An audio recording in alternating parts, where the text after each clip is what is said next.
자, 오늘 함께 은혜 나누실 말씀입니다. 창세기 39장 1절부터 10절까지 있는 말씀입니다.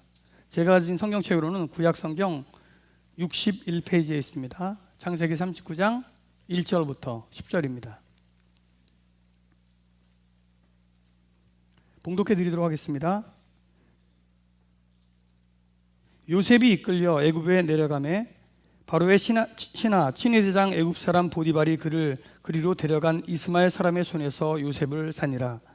여호와께서 요셉과 함께 하심으로 그가 형통한 자가 되어 그의 주인 애굽 사람의 집에 있으니 그의 주인이 여호와께서 그와 함께 하심을 보며 또 여호와께서 그의 범사에 형통하게 하심을 보았더라. 요셉이 그의 주인에게 은혜를 입어 섬김에 그가 요셉을 가정 총무로 삼고 자기의 소유를 다 그의 손에 위탁하니 그가 요셉에게 자기의 집과 그의 모든 소유물을 주관하게 한 때부터 여호와께서 요셉을 위하여 그 애굽 사람의 집에 복을 내리심으로 여호와의 복이 그의 집과 밭에 있는 모든 소유에 미친지라. 주인이 그의 소유를 다 요셉의 손에 위탁하고 자기는 먹는 음식 외에는 간섭하지 아니하였더라. 요셉은 용모가 빼어나고 아름다웠더라. 그 후에 그의 주인의 아내가 요셉에게 눈짓하다가 동침하기를 청하니 요셉이 거절하며 자기 주인의 아내에게 이르되 내 주인이 집안의 모든 소유를 간섭하지 아니하고 다 내 손에 위탁하였으나 이 집에는 나보다 큰 이가 없으며 주인이 아무것도 내게 금하지 아니하였어도 금한 것은 당신뿐이니 당신은 그의 아내임이라. 그런즉 내가 어찌 이 큰 악을 행하여 하나님께 죄를 지으리이까. 여인이 날마다 요셉에게 청하였으나 요셉이 듣지 아니하여 동침하지 아니할 뿐더러 함께 있지도 아니하니라. 아멘.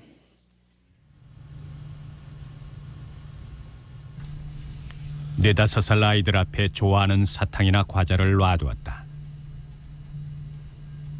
중간에 종을 쳐 실험자를 부르면 언제라도 사탕을 먹을 수 있지만 끝까지 참고 기다리면 맛있는 사탕을 더 많이 받을 수 있다. 바로 옆방에선 엄마가 이 모습을 지켜보고 있다.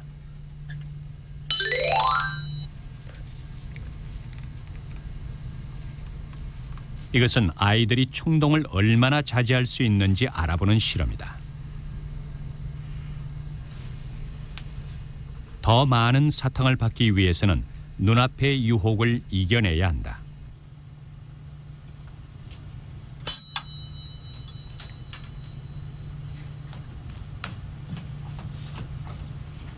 선생님 불렀어? 네. 왜?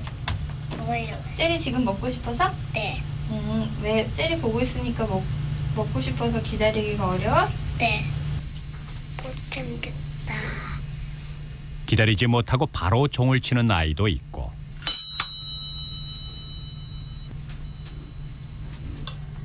이게. 이거 한 개? 응. 아니지. 아예 설명하는 중에 먹어버리는 아이도 있었다. 지금 먹는 거 아니라고 했잖아. 응.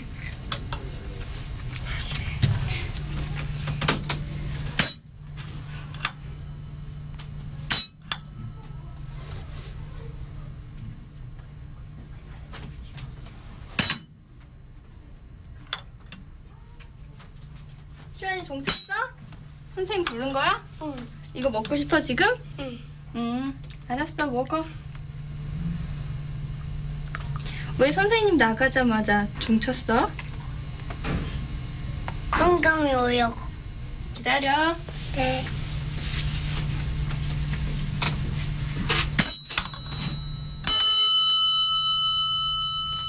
네다섯 살 아이들에게 눈앞의 사탕이나 과자를 먹지 않고 참는다는 것은 쉬운 일이 아니다.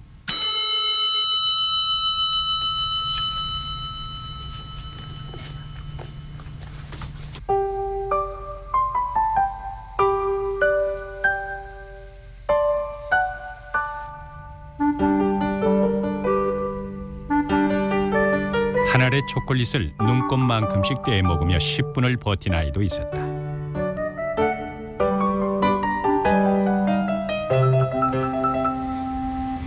조금 뛰어먹고 있네. 더 큰 보상을 위해 당장의 유혹을 견디고 만족을 미루는 힘을 만족 지연 능력이라고 한다. 어린 시절 보여지는 만족 지연 능력은 이후의 사회 성이나 학업에도 큰 영향을 미친다.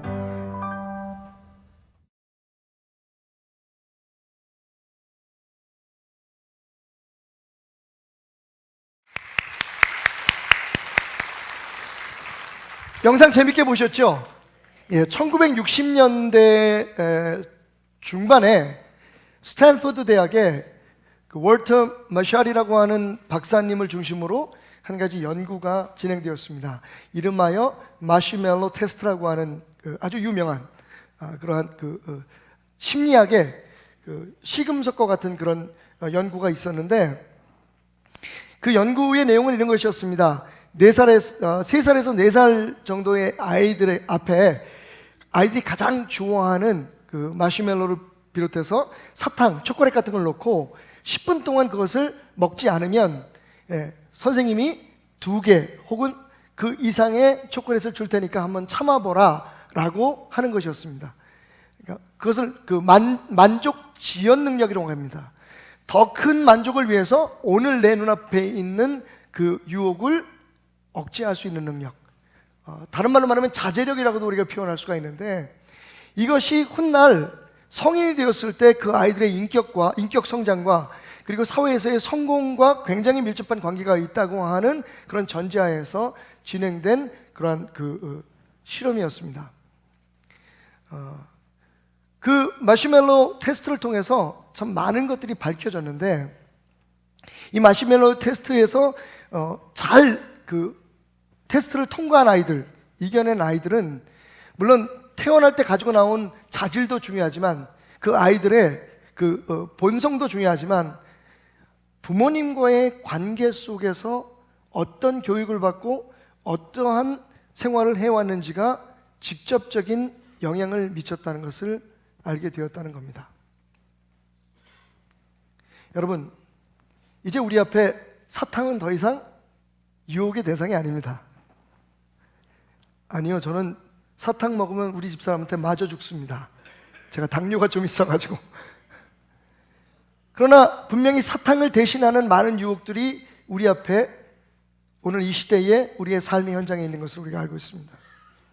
보통 제가 볼 때는 20, 30대, 10대, 20대 때에는 자기를 누군가 알아줬으면 하는 욕구가 굉장히 강한 것 같아요. 요즘 SNS를 보면 굉장히 불필요하게 막 그 악플을 달고 괜히 이해가 안 가는 글들을 달면서 나 여기 있어, 나 좀 알아줘. 요즘 20대 젊은이들이 가장 두려워하는 게 뭐냐 하면 사람들에게 인정받지 못하고 무시당하는 거라고 합니다. 30, 40대가 되면 가장 생리적으로 혈기왕성한 때이기 때문에 다른 많은 유혹들도 있지만 제가 볼 때는 성적인 유혹이 가장 강하게 우리 앞에 놓여지는 그런 시기가 아닐까 생각이 됩니다. 그리고 40, 50대가 되면 그때부터는 명예를 추구하게 되죠. 이제 세상을 어느 정도 살았으면 내가 많은 사람들 앞에서 이런 존재야, 자기를 자꾸만 나타내고 알리려고 하는 욕구들이 발동하게 됩니다. 그리고 그것이 우리 앞에 시험으로 다가오죠. 물론 물질에 대한 욕구는 우리의 나이와 관계없이 항상 우리 앞에 놓여 있습니다. 어린아이들이 더 큰 보상을 위해서 10분을 참아내는 것처럼 사실 우리는 그 유혹들과 그 욕구들 앞에 당당하게 노하며 버틸 수 있는 능력이 필요합니다. 말씀을 준비하면서 이런 생각을 해봤어요. 여러분, 빌 클린턴의, 미국 대통령이었던 빌 클린턴의 여러분 스캔들에 대해서 모르시는 분이 없을 거예요. 빌 클린턴이 2번의 재임 기간 중에 참 많은 업적을 이뤘습니다. 사실 지금도 얘기하는 건 미국이 경제적으로 가장 융성했던 때가 빌 클린턴 당시였었다라고 얘기합니다. 여러 가지 무슨 이유가 있죠. 그 사람 혼자의 능력은 아니었지만 어쨌든 미국이 굉장히 넉넉하게 살았던 때가, 그래서 모든 백성들이, 국민들이 굉장히 만족하게 누리며 살 수 있었을 때가 빌 클린턴 재임시라고 얘기합니다. 그런데 한 여인과의 부적절한 관계 때문에 그의 모든 업적은 하루아침에 무너져 버리고 말았습니다. 그는 온 세상의 웃음거리가 되고 말았죠. 미국을 좋아하거나 혹은 미국을 적대시하는 모든 나라의 조속거리가 되어버린 겁니다. 그런데 여러분, 그게 바로 불과 10여 년 전의 일이에요. 처음 사건이 터진 건 14년 전이었고요. 루인스키 사건이 터진 건 그보다 조금 후였지만, 그런데 여러분, 요즘 우리나라에서 일어나는 일을 보면서 정말 우리 인간은 욕구와 욕망 앞에서 어쩔 수 없는 존재인구나, 원초적인 본능 앞에서 정말 나약할 수밖에 없는 존재라는 것을 다시 한번 느끼지 않을 수가 없었단 말입니다. 어떤 도지사의 사건, 노벨상 후보에까지 오르고 우리가 그렇게 노벨상을 받기를 열망했던 한 시인의 연약함, 그리고 그렇게 끝나지 않았으면 좋았을 것을 스스로 목을 메어 생명을 저버린 한 대학 교수 탤런트의 아픈 기억.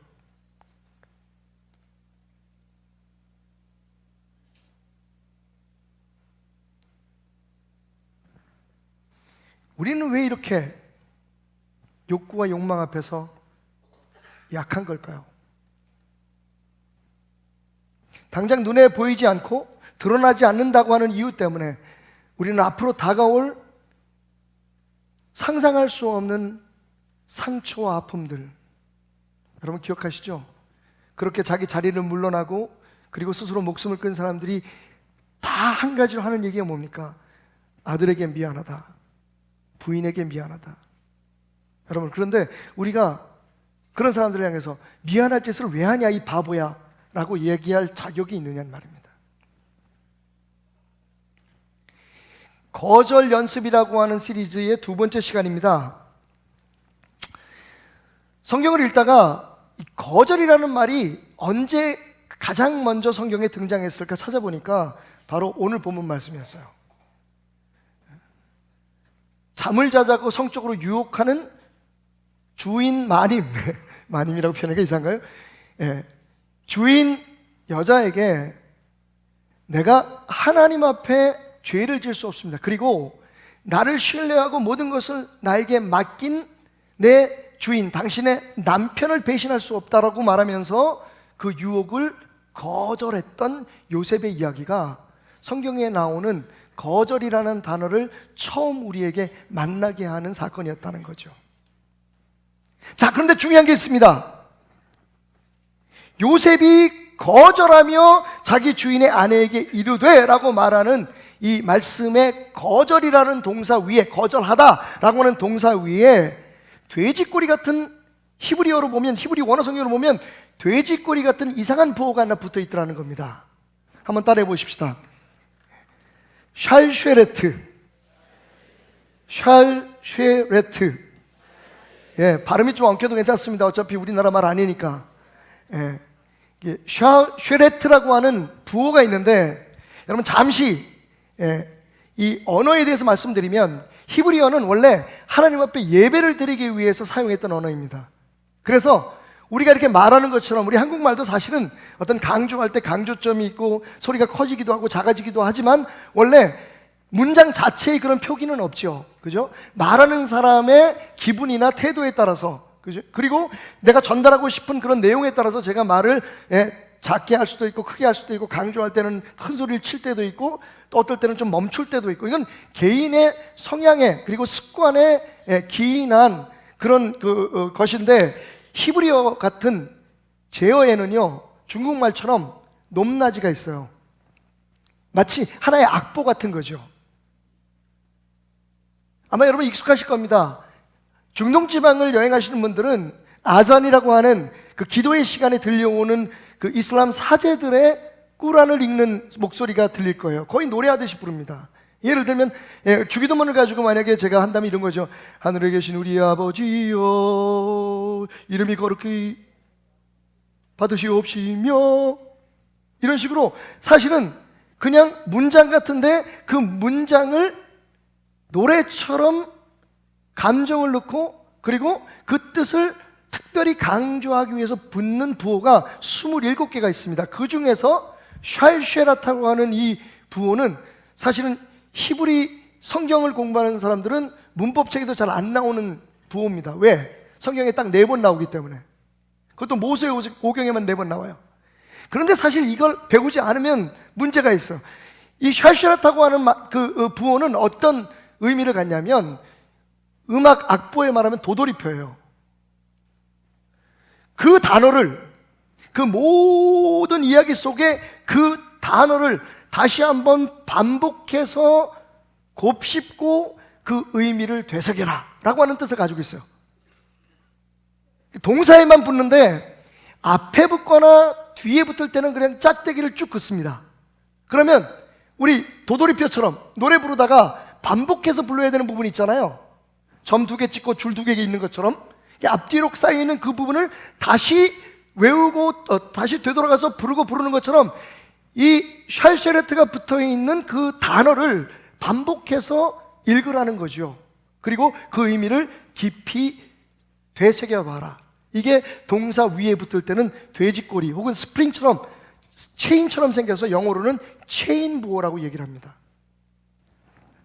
이런 거예요. 요셉이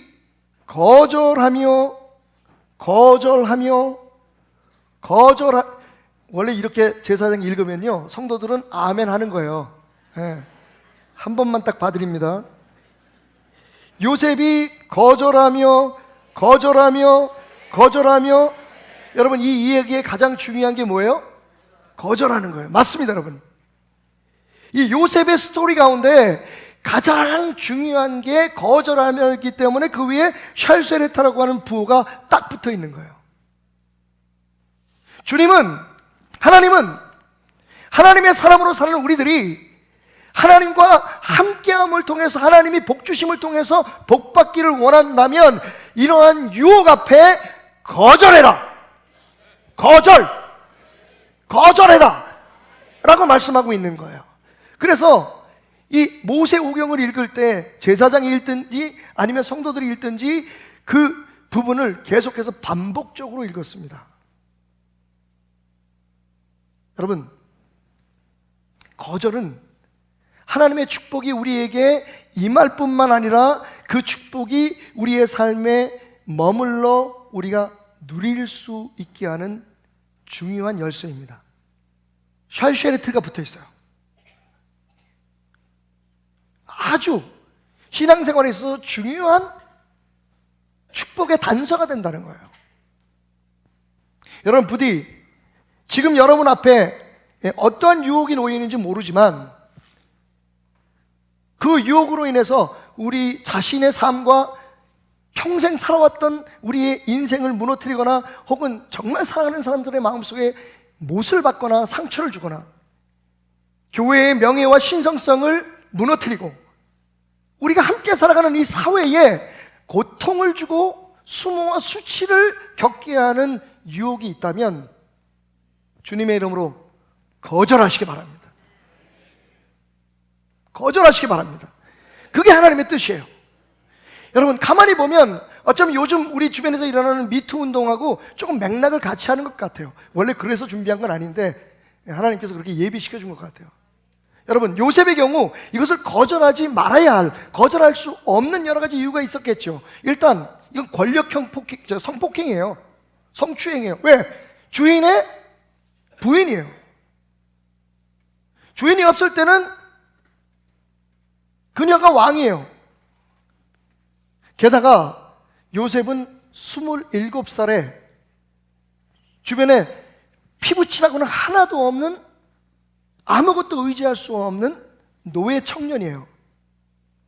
성경은 이 유혹이 어떻게 그에게 찾아왔고 그리고 얼마나 피하기가 어려운 것인지를 보여주기 위해서 6절에서 이렇게 말하고 있습니다. 요셉은 용모가 빼어나고 아름다웠다. 여러분 이 주인 여자가 그냥 유혹한 게 아니에요. 잘생기고 27살에 정말 멋진 남성이었어요. 저는 뭐 불필요할지도 모르지만 이런 상상을 해서, 그럼 요셉이 왜 그렇게 용모가 아름답고 잘생겼다고 성경은 이야기하고 있을까? 여러분 가만히 상상해 보면 요셉의 엄마가 누구예요? 라헬이에요. 야곱이, 요셉의 아버지인 야곱이 많은 부인들이 있었어요. 그 당시에 관습에 따라서. 근데 그 중에서 이 라헬이라고 하는 여인을 자신의 아내로 삼기 위해서 14년 동안 노동을 했어요. 그러니까 야곱이라는 이 머리 좋은 사람이 자기가 사랑해서 무슨 수단과 방법을 가리지 않고 나의 여자로 만들려고 할 만큼 사랑했던 여자, 라헬이 아마 그 자매들 중에 가장 아름다웠을 것 같아요. 그리고 그 피를 이어받은 요셉은 모든 사람들이 흠모하고 사랑할 만큼 용모도 단정하고 아름다운 사람이었던 것 같습니다.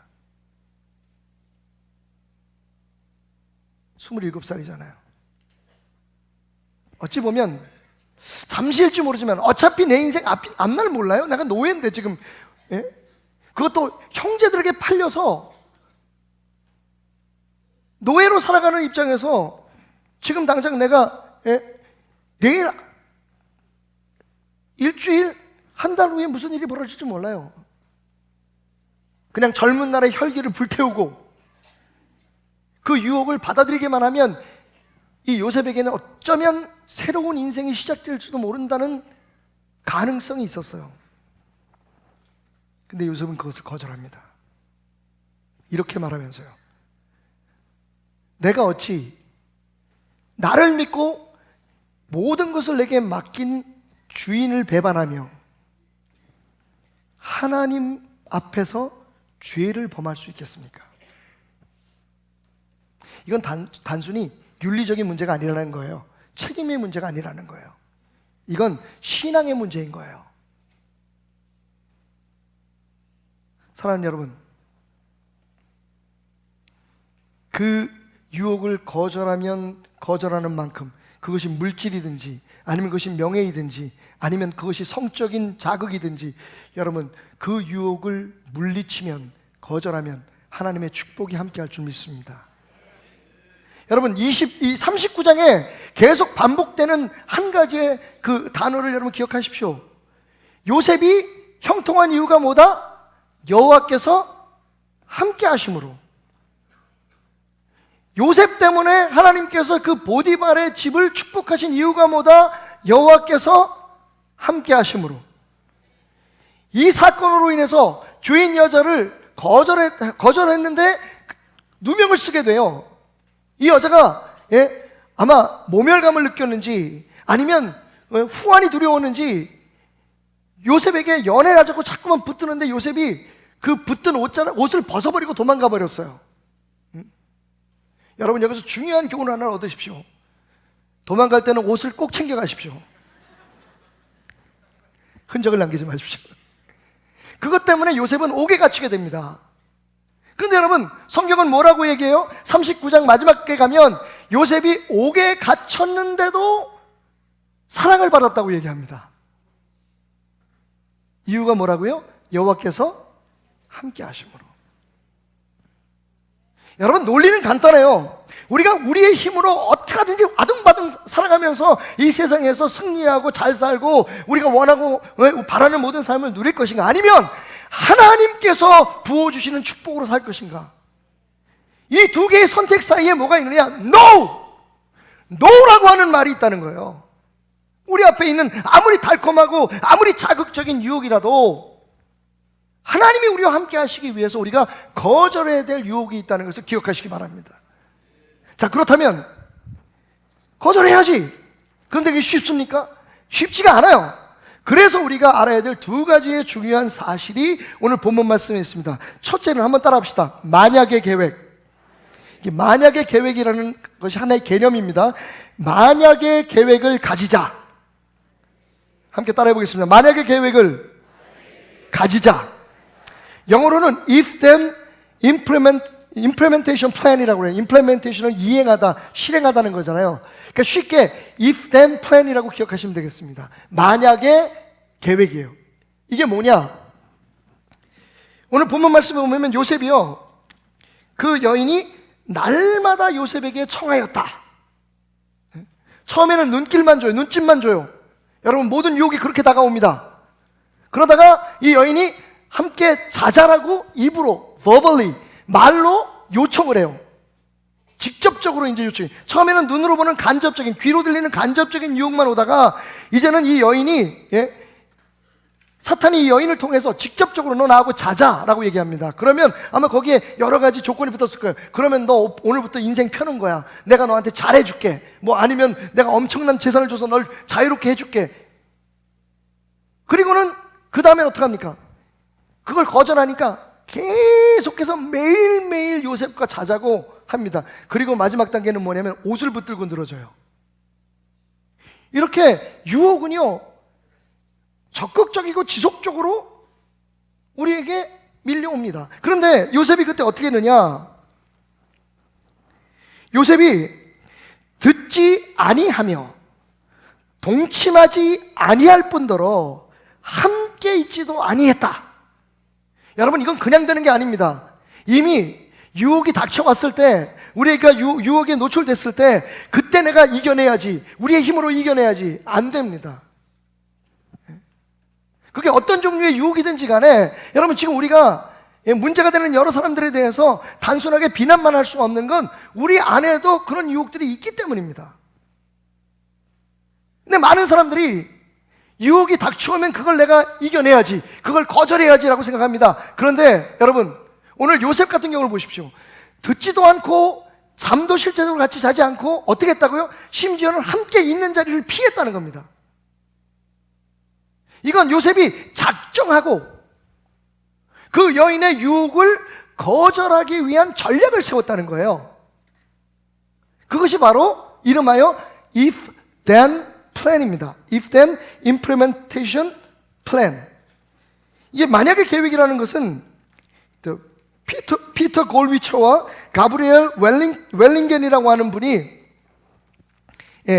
처음에 발표한 하나의 그 개념인데요. 이게 뭐냐면, 이미 우리는 우리의 삶에 어떤 유혹들이 도사리고 있는지를 알고 있다는 거예요. 그러면 if 그 유혹이 닥쳐올 때, 만약에 돈 때문에 누군가 전화를 해가지고 피싱으로 나한테 100만 원만 입금시키면 5천만 원을 벌 수 있는 기회가 있다고 한다든지, 땀 흘리고 수고해서 버는 돈이 아니라 그냥 1억 천금을 바로 얻을 수 있으니까 은행 잔고를 좀 늘리라고 한다든지, 혹은 나의 개인적인 여러분, 욕심이 생기잖아요. 만약 그런 일들이 여러분 일어납니다. 저도 몇 번 전화를 받았어요. 그런 일이 일어났을 때 여러분은 이미 거기에 대한 대책을 세워놓고 있습니다. 전화를 무조건 끊는다든지, 아니면 욕을 해서 끊는다든지. 성적인 욕구도 마찬가지입니다. 성적인 시험이 분명히 우리에게 있습니다. 분명히 있었습니다. 지금도 있습니다. 제가 얼마 전에 비뇨기과 갔더니 의사 선생님이 제 호르몬 치수를 이렇게 조사하시더니, 아유, 목사님 이제 남자도 아니십니다. 난 남자도 아닌데 여전히 제 안에 어쩌면 그게 기억에서든지 아니면 아직도 내 몸이 반응하고 있는지 여러분, 피할 수 없는 욕구가 있어요. 그러면 그런 일이 일어났을 때 내가 지혜롭게 대처해야지, 그런 게 있을 때 하나님 날 도와주세요, 이렇게 매달릴 게 아니라, 그런 유혹이 있을 것을 미리 알고 있으면 그 유혹이 if 그런 유혹이 올 때 then 나는 이렇게 대처할 것이라는 것을 미리 각오하고 있으라는 거예요.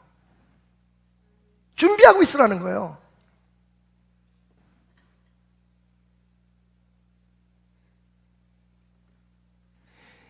이런 이야기로 여러분들 이해를 좀 도와드리겠습니다. 여러분 잘 아시는 호메로스라고 하는, 호모라고 우리에게 어렸을 때는 많이 배웠죠.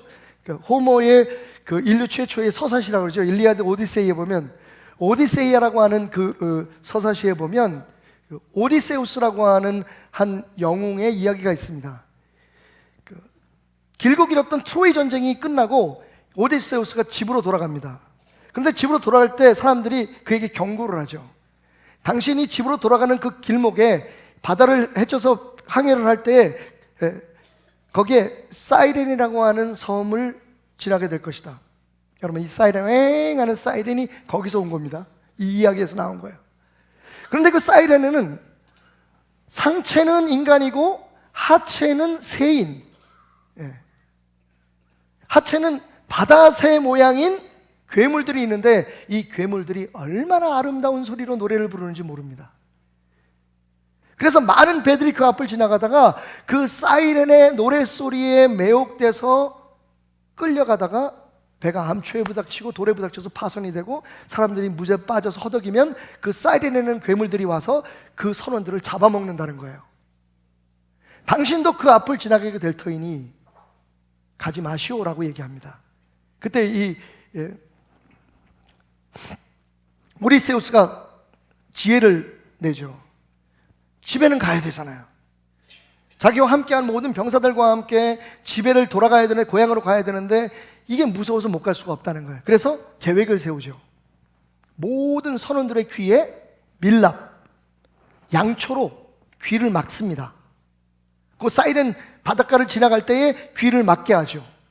그런데 여러분, 모두가 다 귀를 막고 있으면 언제 그 음악이 그 노랫소리가 끝나는지 모르잖아요. 그러니까 오디세우스 자신은 귀를 막지 않아요. 하지만 어떡합니까? 배의 기둥에 돛대에다가 자기의 몸을 그 누구도 풀 수 없을 만큼 단단한 밧줄로 묶어버리죠. 그리고 그 사이렌 섬 앞을 지나갑니다. 괴물 사이렌들이 노래를 부르기 시작하는데 매혹적입니다. 선원들은 그게 들리지 않으니까 계속해서 노를 져서 고향을 향해서 나아가고 있고요. 문제는 오디세우스입니다. 그 매혹적인 유혹의 노래를 들으면서 오디세우스는 막 달려가고 싶어지는 거죠. 그런데 그럴 수가 없어요. 왜? 자기의 몸을 이미 꽁꽁 묶어놨기 때문에. 그래서 결국 긴 이야기를 줄이자면 오디세우스는 그렇게 그 사이렌의 유혹을 벗어나서 고향 집에 무사히 도착하게 되었다라는 이야기입니다. 이게 if then plan이에요. 이미 알고 있는 유혹에 대해서 대책 없이 그냥 내 온몸으로, 내 능력으로 대적하겠다 생각하는 것은 어리석습니다.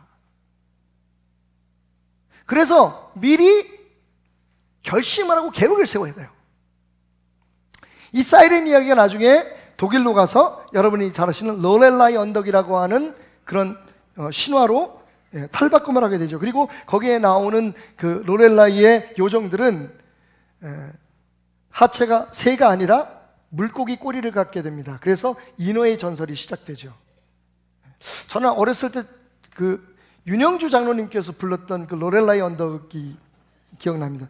옛날부터 전해오는 쓸쓸한 이 말이 가슴 속에 그립게도 끝없이 떠오르네. 기억나세요? 기억나시는 분들은 하늘나라 가실 준비하시기 바랍니다. 구름 거친 하늘 아래 고요한 라인강, 저녁빛이 찬란하다 로렐라이 언덕. 여기까지는 굉장히 좋은데 그 다음에 로렐라이의 귀신들의 음성이 들려오기 시작하고 많은 선원들이 거기서 파손을 당하고 맙니다. 우리 인생이 그래요, 여러분. 기억하십니까? 사탄이 에덴 동산에서 우리 인간을 어떻게 타락시켰는지. 선악과를 바라보면서 여러분, 하와가 고백했던 이야기를 들어보십시오. 하와의 평가를 보세요. 먹음직도 하고 보암직도 하고 지혜롭게 할만하기에 탐스러웠다는 거예요. 저는 이것을 이렇게 해석합니다. 먹음직도 했다는 것은 우리의 베이직 인스팅트죠. 우리의 생리적이고 우리의 기본적인 욕구를 말합니다. 식욕, 수면욕, 그리고 사랑하고 싶은 그런 욕구들, 성적 욕구들, 그리고 남에게 알려지고 싶어하는 이런 욕구들, 이런 기본적인 욕구들이 먹음직스럽다. 그걸 먹으면 내 배가 부르겠지, 내가 지금 먹고 싶은 것을 충족시키겠지라고 하는 베이직 인스팅트에 대한 충족을 유혹했다면, 보암직도 한다고 하는 것은 이건 문화적인 욕구를 얘기해요. 즐겁게 살고 싶고 쾌락을 누리고 싶고, 그죠? 마지막 세 번째, 지혜롭게 할 만큼 탐스러웠다고 하는 말은 솔직히 여러분 그걸 보면 지적인 충격, 그건 문화적인 충동으로 같이 묶어버리고요. 저는 이 지혜롭게 한다는 말을 사탄이 한 말에서 클루를 찾아요. 사탄이 뭐라고 얘기하냐면 네가 이걸 먹으면 하나님처럼 눈이 밝아질 거다. 여러분, 이 지혜롭게 할 만큼 탐스러웠다는 말은 뭐냐면요, 내가 하나님의 자리에 앉으려고 하는, 왜? 내가 지혜로우면 다른 사람을 다스릴 수 있잖아요. 그 당시에는 지혜가 힘이었습니다. 다시 말하면 권력에 대한 욕구예요.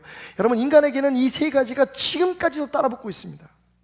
그럼 거기에 대해서 어떻게 대처할 것인가에 대한 나만의 계획이 있어야 돼요. 예를 들면 TV를 틀었는데, 스마트폰을 봤는데 나도 모르게 나의 베이직 인스팅트를 자극하는, 섹슈얼 얼지를, 나의 성적인 그런 충동을 자극하는 것이 보인다. 그러면 여러분 어떻게 해야 됩니까? 사람 안 보는 대로 가서 봐야죠. 그죠? 정말 이런 말씀 드려서 죄송합니다만 불행한 사건이 있어서, 저도 제가 잘 아는 목사님 한 분이 갑자기 지난 2월에 교회를 사임하셨어요. 남일 같지가 않아가지고 왜 그런지 물어봤더니 아무도 모른대요. 그러다 며칠 전에 목사님들의 모임에서 슬쩍 들려오는 소리에 저는 정말 깜짝 놀라면, 연세도 저하고 비슷하고 그분도 이제 더 이상 남자가 아닐 것 같은데, 근데 이분이 휴대폰을 어디다 놓고 갔는데 그 교회 비서가 그 휴대폰을 본 거예요. 근데 그 휴대폰에 말할 수 없는 부적절한 관계를 갖고 있는 한 여인으로부터 온 글이 있는 거예요. 바로 사퇴를 해버렸어요. 그럴 수밖에 없죠.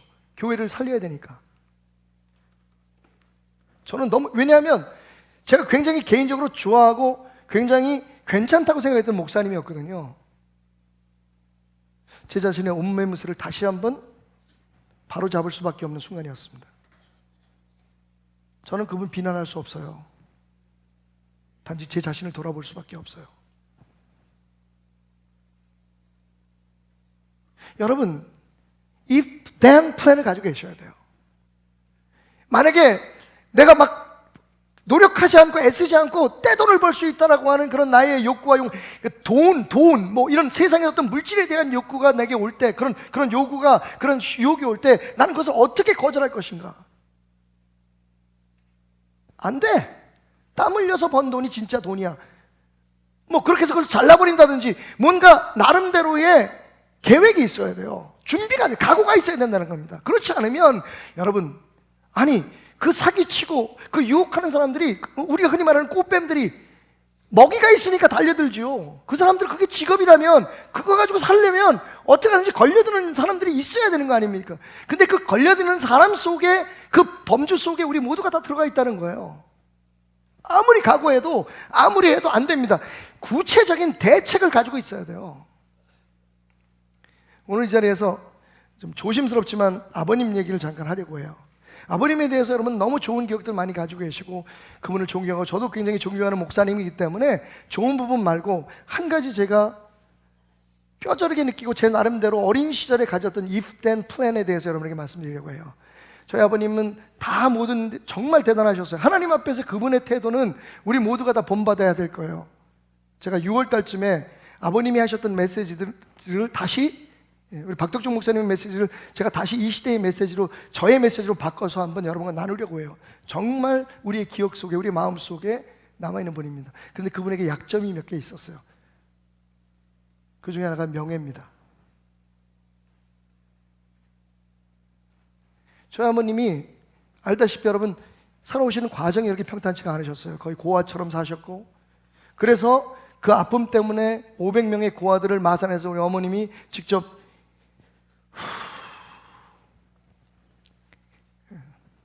미장원을 운영하셔가지고 500명의 고아들, 그들 중에 우리 교회에 지금 출석하는 분도 계십니다. 그분들의 프라이버시를 위해서 말씀을 안 드리겠지만, 그런데 그런 과정 속에서 아버님이 한 가지 강렬하게 바라는 게 있었어요. 그게 우리 아버님의 명함에 붙어있는 50개의 직책이었습니다. 미군 군인의 군복을 입고 모든 교인들을 군복 입혀서 마치 군대처럼 미국 정부나 미국 군대에서 인정한 어떤 단체인 것처럼. 근데 사실 그게 제가 미국 가서 보니까 사설 단체였었어요. 어떤 미국의 그 군목 출신의 목사님이, 대령으로 예편하신 목사님이 자기 사설 그 단체를 만든 거예요. 그게 군목협회입니다. 근데 그게 한국의 목사님들이 다 미국 군복 입고, 그리고 진짜 미팔군을 드나드셨어요. 지금 알고 보니까 식은땀이 나는 일이었어요. 그 양반들이 예의상 받아줘서 그렇지, 만약에 신분증을 본다든지 뒷조사를 했으면 이거 다, 예? 우리 아버님을 비롯해서 제가 다른 목사님들은 말씀드리지 않겠습니다만 우리나라에 그 당시에 꽤 유명한 목사님들 다 영창에 가야 될 일들이었어요. 그런데 미치겠는 건 성도들이 다 그게 좋은 거예요. 우리 목사님 박사학위가 몇 개고, 미국에서도 인정하는, 별을 달고 들어가면 미팔군에서 문을 열어주고 경례를 붙이고, 저도 어렸을 땐 그게 좋았어요.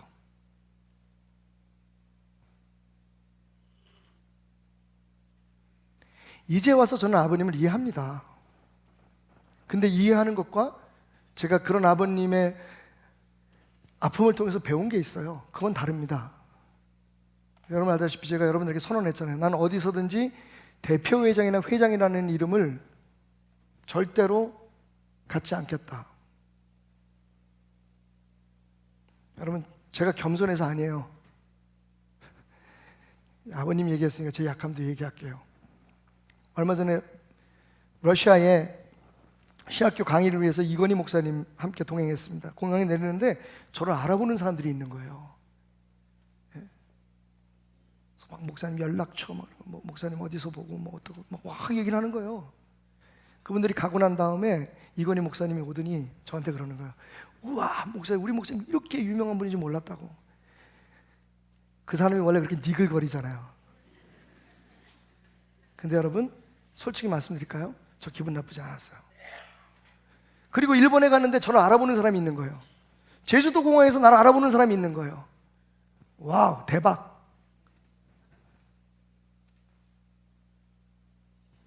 여러분, 저 힘듭니다. 이제는 이 나이가 되고 진짜 여러분 도움으로 이 베델교회 담임 목사가 되었다는 이유 때문에 어디든지 지금 수많은 그런 그 자리들이 저를 향해서 유혹처럼 다가옵니다. 제가 거절할 수 있는 힘은 어린 시절 아버님의 그 한 가지 안타까움을 바라보면서 다 좋았는데 그거 하나만, 아버님 그거 하나만 제 마음속으로 정말 어린 나이였지만 되새기면서 그것 때문에 얼마나 많은 물질에 손해가 있었고 그것 때문에 얼마나 저는 밖에서 부끄러우는지 몰라요. 솔직히 우리 베델교회 성도들은 몰랐을지 모르겠지만 저는 너무 힘들었습니다. 원래 우리 아버지는 그런 모습이 아니었거든요. 제가 말씀드리는 건 이거예요. 누구도 장담하지 마라. 시간이 흐르고 나면 어떤 사람들이 그럴지 몰라요. 김일겸 목사가 혹은 우리 이상구 목사님이 난 박태남 목사님 다 좋은데 그거 하나 보고 나는 그렇게 안 하려고 했어. 저는 그게 바로 우리의 인생이고 그게 내가 후배들에게 할 수 있는 일이라고 생각해요. 저는 그 일로 인해서 아버님을 비난하는 거 아닙니다, 여러분. 그때 뼈저리게 느낀 그 아픔 때문에 저는 제 나름대로 if then 플랜을 가진 거예요. 앞으로 대표회장, 회장, 총회장 이런 이름이 붙는 건 다 거절하자. 여태까지 잘 해왔습니다. 지난주까지. 지난주에 세계적인 선거가 있었습니다. 이름하여 정릉교회협의회 회장 뽑는 날. 이제 우리가 10년이 됐습니다. 제가 회장 명문 올라갔어요. 어떻게 했을까요, 여러분? 거절했습니다. 근데 거절하는데 좀 심하게 거절했어요. 뭐라고 얘기했는지 아십니까? 도대체 한국 교계처럼 싸가지 없는 곳이 없다. 여러분, 사실 여기 이승진 목사님이 우리보다 훨씬 먼저 들어와서 정말 좋은 일 많이 하고 그분 없었으면 이 정릉교회 협의회가 돌아가지 않으면 목사님들이 잘 모여지지 않습니다. 정말 발품 팔아서 막 메시지 보내고 전화해서 그래서 제가 그분을 존경하고 가까이 있지만 솔직히 눈에 가시 같지만 언제 이사 가나 매일 기도하고 있지만 그래도 마음속으로 존경하지 않을 수 없는 거예요. 제가 어디 외국 갈 때 그 목사님 강단을 제가 초청하는 이유는 그만큼 나는 어쩌면 나보다도 더 성도들에게 좋은 메시지를 전할 수 있을 거라고 하는 그 마음 보고요. 뭐 말 잘하는 사람은 얼마나 세상에 많습니까? 그런데 우리 교회가 크다는 이유 때문에, 그리고 무슨 행사할 때마다 여러분들이 많이 협력했다는 이유 때문에 저보고 회장을 하라는 거예요. 저는 그게 아니라고 그랬어요. 그래서 이승진 목사님 강제로 회장을 하고, 제가 그러면 부회장이 돼서 하여튼 할 수 있는 대로 다 돕겠다고. 뭐 여태까지 우리가 그렇게 안 해온 거 아니거든요. 제 겸손을 얘기하거나 제 자랑을 하려고 하는 게 아니라, 제 안에 있는 연약함과 아울러 그것을 이겨내기 위해서 제가 어떻게 싸우고 있는지를 여러분에게 보여드리려고 하는 거예요. 다행히 그게 성적인 유혹이 아니라서 감사하죠. 여러분, if then plan을 가지고 계셔야 돼요. 그런데 그러면 그게 답이냐? 그것만 가지고 되느냐? 반드시 있어야 되지만 그것만 가지고 안 돼요. 마지막입니다. 여러분, 따라합시다. 경건의 훈련을 쉬지 말자. 결국은 여러분, 사탄을 쫓아내고 우리는 유혹을 궁극적으로 이겨낼 수 있는 방법은 우리가 if then plan으로 버텨내지만 하나님의 도우심이 아니면 안 된다는 거예요. 여러분, 말씀드렸죠? 요셉이 뭐라고 고백합니까? 하나님께 어떻게 죄를 질 수 있느냐? 이게 우리가 안 돼요. 분명히 하나님을 믿는다고 하면서 하나님은 어디나 계신다고 말씀하면서, 여러분, 하나님은 어디나 계시지만 누구나와 함께 계시지 않습니다. 아무나와 함께 계시지는 않아요. 신학적으로 따지자면 여호와께서 요셉과 함께 하심으로 요셉이 형통하였다, 이거 시비 걸 수 있어요. 하나님은 어디나 계시잖아요. 편재성이죠. 언제든지 어디서나 어디든지 계시는 게 하나님이에요. 그런데 왜 하나님이 요셉하고만 같이 계셨을까요? 이게 실질적인 하나님의 임재예요. 하나님은 모든 곳에 계시지만 여러분, 하나님이 직접 함께 하시며 인도하시고 축복하시는 사람은 따로 있다는 거예요. 우리가 하나님을 믿죠. 힘들고 어려운 일이 있고 뭐 당황하는 일들 있고 일이 생기면 하나님 앞에 도와달라고 하지만, 여러분, 정작 하나님께서 우리가 유혹 앞에 싸울 때에 준비되지 않은 여러 가지 자극들이 우리를 괴롭힐 때, 그때 하나님께서 우리를 보고 계신다는 사실을 우리는 기억내지 못하는 거예요. 그러니까 우리가 원하는 대로, 우리가 편리한 대로 하나님을 믿어드리는 거지, 지금 진정한 신앙으로 하나님 앞에 서 있지 못하는 거예요. 경건이란 무엇입니까? 신전의식입니다. 하나님 앞에 서 있다는 거예요. 하나님 앞에 서 있으니까 우리가 함부로 행동 못하고, 하나님 앞에 서 있으니까 우리가 마음속에 큰 용기를 얻을 수 있고, 하나님 앞에 내가 있습니다. 라틴어로는 코람데오라고 하죠. 코람데오. 내가 하나님 앞에 있습니다. 요셉이 여러분 그 젊은 나이에, 그 충동적인 나이에 그 모든 것을 지혜롭게 이겨내고 승리할 수 있었던 건, 내가 어떤 경우에도 유혹에 넘어가지 않겠다고 하는 if then plan이 있었을 뿐만 아니라 무엇보다도 하나님을 두려워했다는 거예요. 사람을 속일 수 있어도 나는 내 감정에, 내 욕구에 휩싸여서 지금 내가 하는 이 일이 어떤 상처와 아픔을 줄지, 내 가족과 내 사랑하는 자녀들 앞에 얼마나 부끄러운 일이 되고 교회에 어떤 아픔을 줄지 여러분 잊어버리게 만들지라도 하나님은 보고 계신다는 거예요. 야고보 선생님은 그래서 이렇게 말합니다. 하나님께 가까이 하라. 마귀가 도망갈 거라고요. 여러분, 추출에게 전략이 필요해요. 우리 나름대로는 우리 앞에 예상되는 모든 유혹에 대해서 우리 스스로 스위치를 끄는 준비가 돼 있어야 되고, 그것만은 가지고는 안 돼요. 왜냐하면 오늘 말씀대로 계속 그 여자가 매일매일 하잖아요. 지금 우리가 사는 세상에서 우리가 원한다고 모든 유혹에서 자유로울 수 없어요. 눈만 돌리면 온통 유혹뿐이에요. 끊임없이 우리가 승리하려면 한 번 끊고 한 번 자르고 하는 것에서 끝나는 게 아니라 계속해서 지속적으로 하나님과 동행할 수 있고, 하나님이 주신 복으로 충만하고, 그래서 우리뿐만 아니라 약속하신 축복을 자손 만대까지 이어가려면, 여러분, 그러면 그럴수록 하나님께 더 가까이 가는 것이 비결이에요. 그게 힘이에요. 모세의 예를 들면 히브리서에서 모세의 그 믿음에 대해서 이렇게 얘기합니다. 믿음으로 모세는 장성하여 바로의 공주의 아들이라 칭함을 받기를 거절하고, 여러분 세상의 안락함을 거절했어요. 근데 거기서 끝난 게 아니에요. 거기서 끝났으면 저는 모세가 성공할 수 없었을 거라고 생각해요. 그 다음 절에 뭐라고 얘기하냐면 도리어 하나님의 백성과 함께 고난받기를 잠시 죄악의 낙을 누리는 것보다 더 좋아했다. 그리고 이어지는 말씀에 그리스도를 위하여 받는 수모를 애굽의 모든 보화보다 더 큰 재물로 여겼으니 이는 상 주심을 바라보았다. 거절, 더 좋아하고 바라보았다. 이게 키예요. 거절하는 것만 가지고 안 돼요. 여러분 거절하는 것에 익숙해지면 율법적인 성도가 돼요.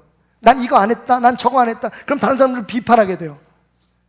아, 저 인간은 왜 저랬을까? 왜 저 사람이 간음했지? 아니, 장로라는 사람이 어떻게, 목사라는 사람이 어떻게, 성도라는 사람이, 교회 다니는 사람이 어떻게 저렇게 사기를 치지? 예? 자기의 신분을 속이지?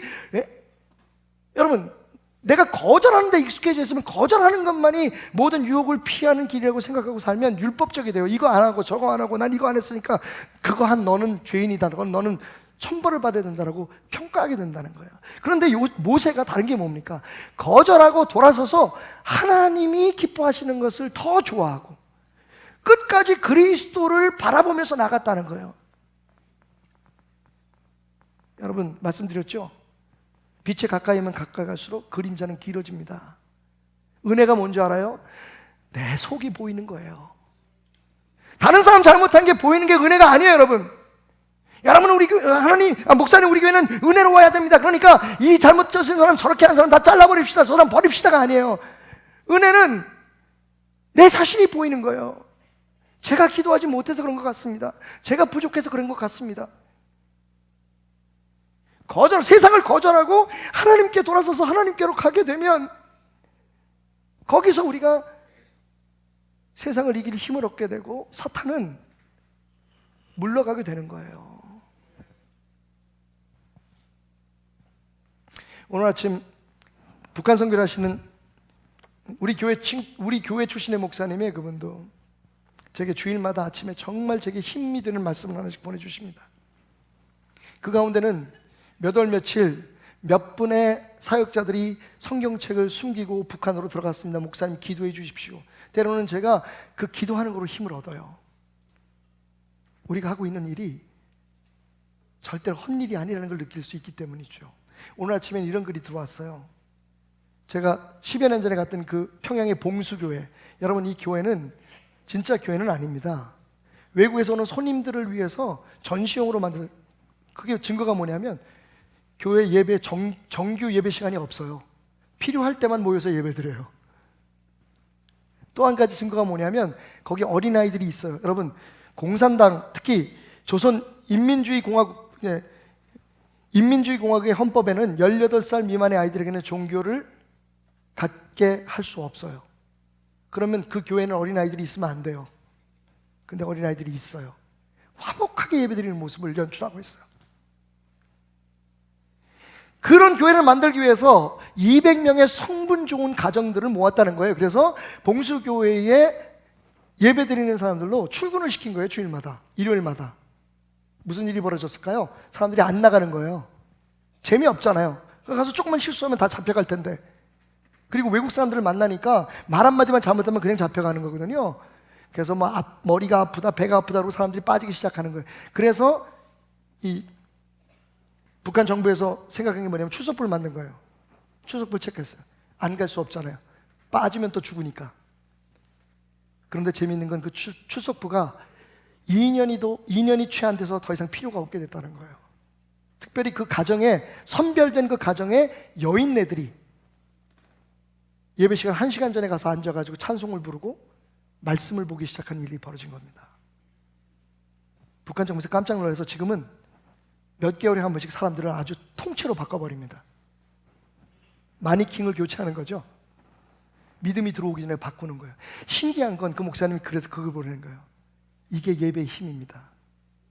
그러면서 이런 조언을 남기지 않았어요. 박 목사님, 오늘 성도들이 은혜 받으면 그건 목사님 때문이 아닙니다. 그 예배의 능력 때문입니다. 그게 예배예요. 우리가 자유가 있다 보니까 많은 사람들이 그렇게 얘기해요. 나 예배 드리고 싶어서 오늘 나 예배 드리러 가야지. 여러분, 예배는 드리고 싶은 마음이서 드리는 게 아니라 예배를 드리면 드리고 싶은 마음이 더 생기는 게 예배예요. 왜냐하면 예배 자체에 능력이 있기 때문이에요.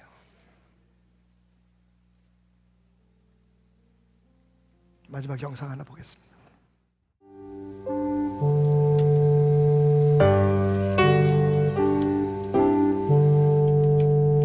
그렇다면 자기를 통제하는 능력이 큰 아이들과 작은 아이들, 만족을 늦추는 능력이 큰 아이들과 작은 아이들의 차이점은 무엇일까?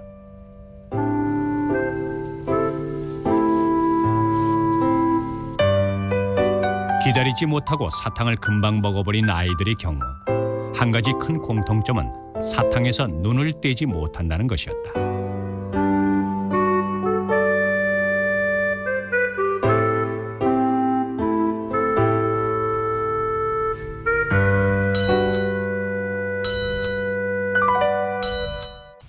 실제로 끝까지 종을 치지 않고 기다렸던 아이들은 모두 비슷한 행동을 보였다. 얼른 찍어. 얼른 찍어. 승태는 중얼중얼 혼잣말을 하고 채린이는 두 손으로 눈을 가려 과자를 쳐다보지 않기 위해 애쓰고 있다.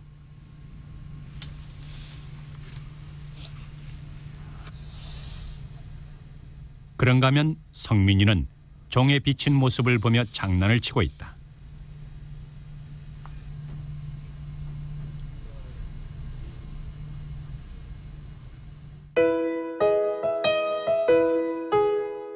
오래 기다린 아이들의 공통점은 먹고 싶은 사탕에서 눈을 돌려 다른 데에 집중하는 것, 즉 주의 분산법을 쓴다는 것이었다.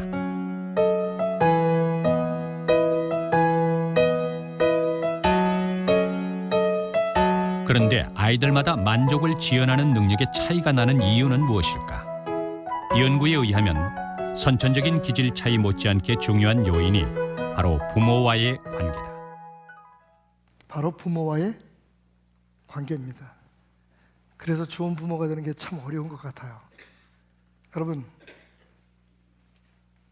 하나님과의 관계가 결국 우리에게 하나님이 약속하고 보상하신 더 좋은 상이 있다는 것을 믿게 하고 그 큰 축복의 상을 위해 오늘 세상의 유혹을 이겨낼 수 있게 하는 힘입니다. 자, 그렇다면 이미 마음에 걸리고 부담이 되는 짐이 있는 분들은 어떡할까요? 주님 말씀하십니다. 내게 내려놓고 이제 나와 함께 세계를 가자.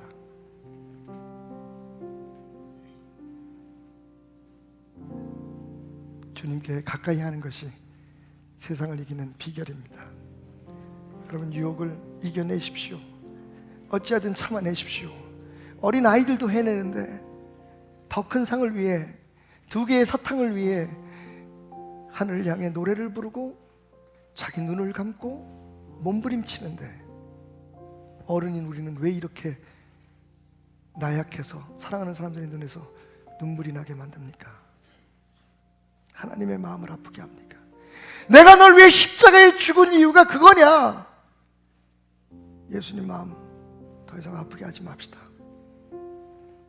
밀려오는 모든 유혹 앞에 NO! 거절하는 훈련을 하시는 여러분 되시기를 주님의 이름으로 축원합니다. 기도합시다.